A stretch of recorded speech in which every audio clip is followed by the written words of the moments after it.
Before I get going with this bad boy, just a few honorable mentions. Bron Breakker is awesome and his spear is almost prime Goldberg tier, but WWE being WWE lays out his matches like 2003 Goldberg. Dante Martin is an aerial revolutionary, but he hasn't put everything together properly yet. Lee Moriarty is disgustingly skilled for his age, but there is one peer better at his chosen discipline. Ricky Starks is just 28, and he's a superb all-rounder drenched in charismatic showmanship. But he only narrowly misses out because his library of work in AEW is a little bit uneven. So with that lot out of the way, I'm Gareth from What Culture Wrestling, and here are the 10 best wrestlers under 30 in the world today. Number 10, Hook. If it feels a bit premature to list Hook here, given his relative lack of reps, let it be known that his more experienced peers could work for another 20 years and never learn what he has. Hook has an intangible presence. He is cool, magnetic, enigmatic. His push is a masterstroke, but if you step back and analyze what AEW is doing, it really shouldn't work. It is very ambitious. Tony Khan has essentially written a list of every badass trope in wrestling: fight trunks, licensed music, head drop suplexes, pile driver no cells, nope spots, and used it to book him. It shouldn't work, but Hook pulls all of them off magnificently. He's a level above most of his peers on a pure athletic level, and his body control is incredible. Hook still needs work, sure. His rope running and selling looks a bit odd at times, but that's likely because he's not playing a traditional pro wrestler on the back foot. But this sort of thing can actually be learned, thankfully, so I'm not really that worried about Hook.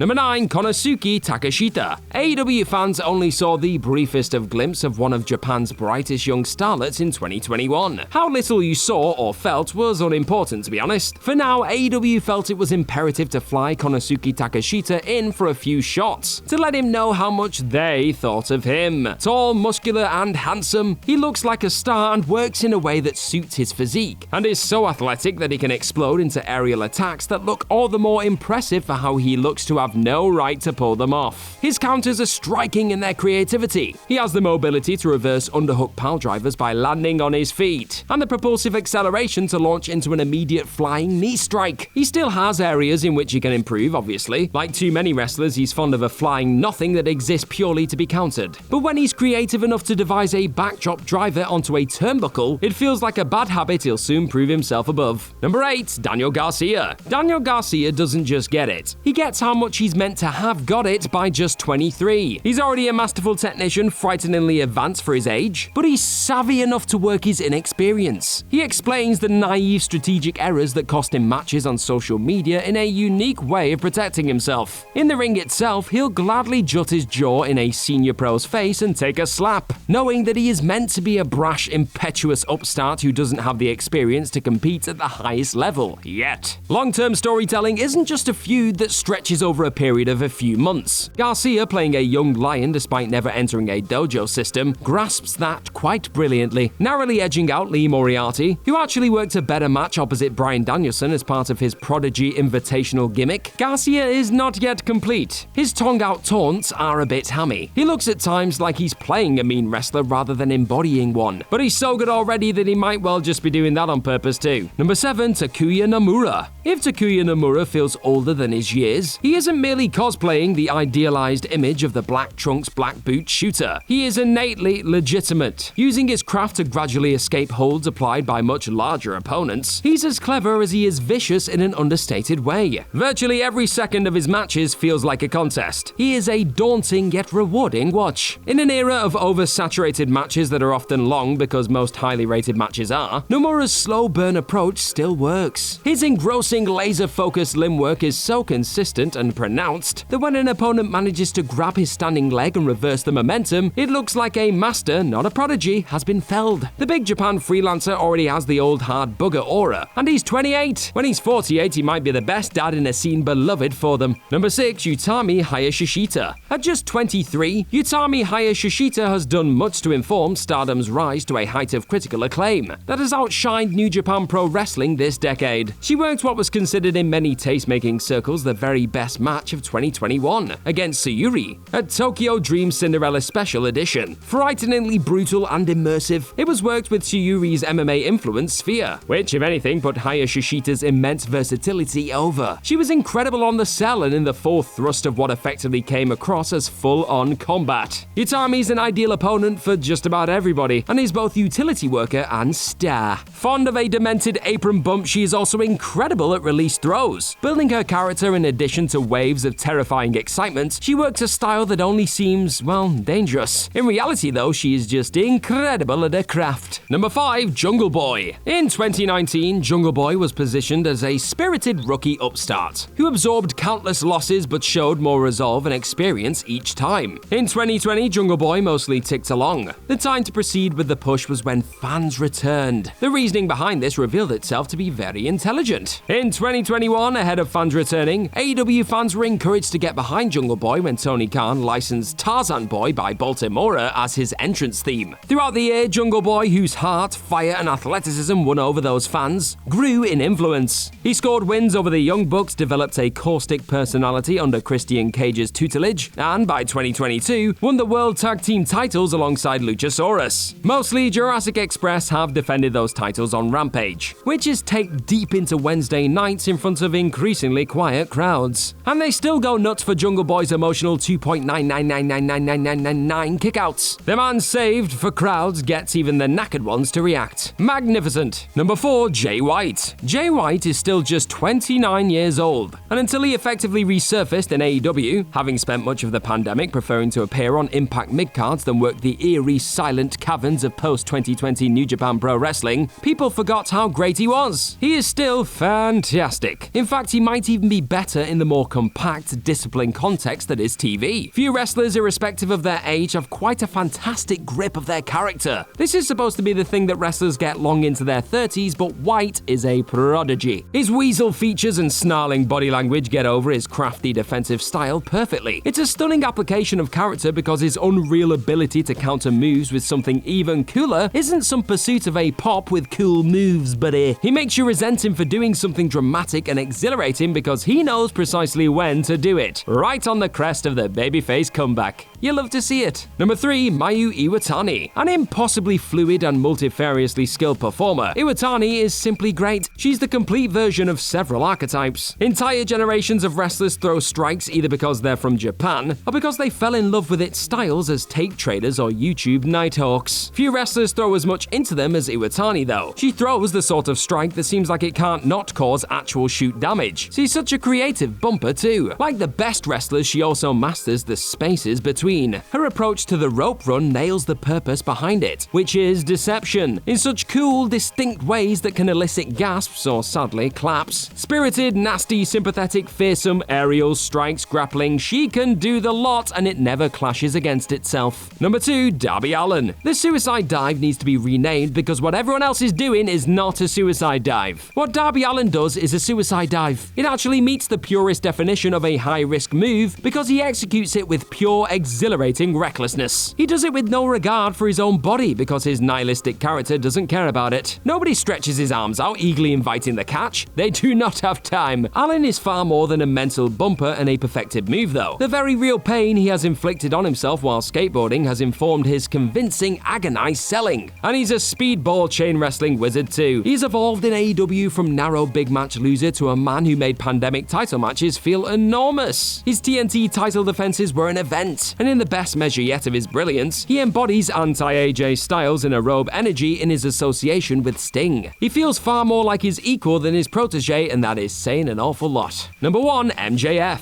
MJF seems to hate it when fans and the media caveat his brilliance relative to his age, but his tender age informs his character. MJF exists to drive resentment in the audience, and that he's so gifted and has accomplished more with his life before you even knew what to do with yours is the perfect means by which to do it. He's a phenomenal promo, piss funny, cruel, and loathsome. He's also recently explored the depth of his character in a gripping origin story that underscores the extent to which the man he portrays is a sociopath. That he's also a great in-ring performer in a more interesting way than so many of his peers propels him to the top of this list. He has mastered the space between moves and nailed his character. He's the anti-get-your-stuff-in wrestler. He deprives fans of flashy spots because he's a pupil of the old school. That way, when he does get his stuff in, it means so much more than most big moves. He uses consistent in-ring discipline to inform a big cool move as a story beat of desperation. MJF is the best heel in wrestling. Yeah, that's a fact. So good that it may feel now like he can't ever turn. But he's even better than that. Watch him sell a limb. Listen to the quiver in his voice during the aforementioned origin story. One day, he will turn face and be just as good as he is now. When that day does arrive, the under 30 qualifier in the title of this video simply will not be necessary. And that's our list of any other wrestlers under 30 that are class. Let us know all about them in the comment section right down below, and do not forget to like, share, and click on that subscribe button while you're at it. Also, if you're into this kind of thing, then head on over to whatculture.com and find some more incredible articles just like the one this video is based on by the brilliant Michael Sidgwick. I've been Gareth from What Culture Wrestling. Thank you as always for clicking on this video today, and I'm sure I'll see your faces very, very soon. Thank you. Bye-bye.